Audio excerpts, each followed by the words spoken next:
Now that's a beautiful animal, and it's a real treat to see an animal like that outside of a zoo.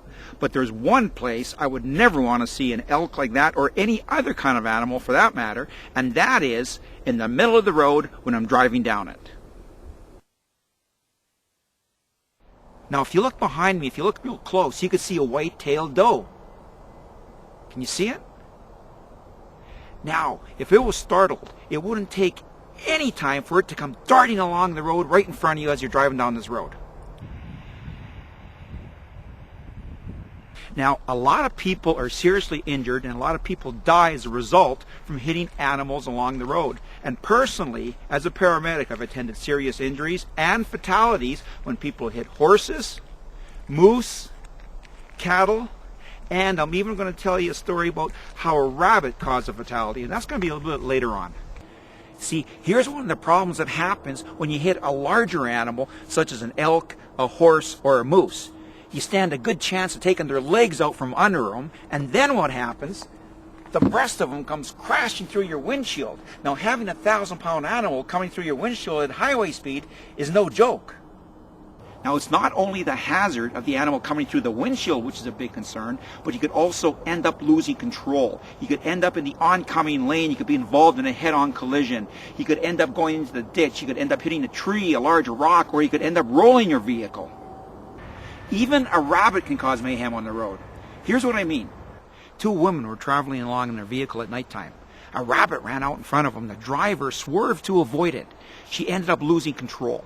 They rolled the vehicle. The driver was not wearing a seatbelt. She was ejected and she died. The passenger, well, she was wearing her seatbelt and she received minor injuries. But a fatality happened because they swerved to avoid an animal and they lost control. Animals tend to be more active during the fall season, and generally they're more active during dawn and dusk than the rest of the day. But remember, animals don't carry watches, so they could be active any season and any time during the day. Horses and cattle can break through farmers' fences, so they could be on the road during any season and any time during the day or night too.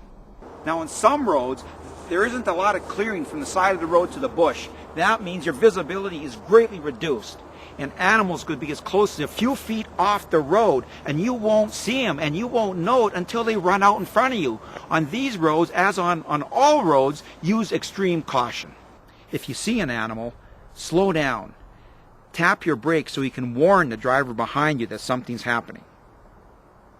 And always keep your eyes on the road and the ditches and expect that an animal can run out at any time. Look further down the road and use your high beams. You can see farther. But don't forget, when you have oncoming traffic, you want to hit your dimmer switch so you don't blind the other driver. If you see someone's brake lights going on further ahead, maybe they're slowing down for animals that are on the road or close to the road. Slow down and be careful. When you see signs like this warning you that there's animals on the road, pay attention to them because they're there for a reason. Because animals have a tendency to frequent that same stretch of road that you're going to be entering on. And they usually put signs here after several animals have been hit. So once again, let's remember, animals can be on the road during any season and any time during the day or night. Always drive with caution. I'm Martin Lesperance, and thanks for watching.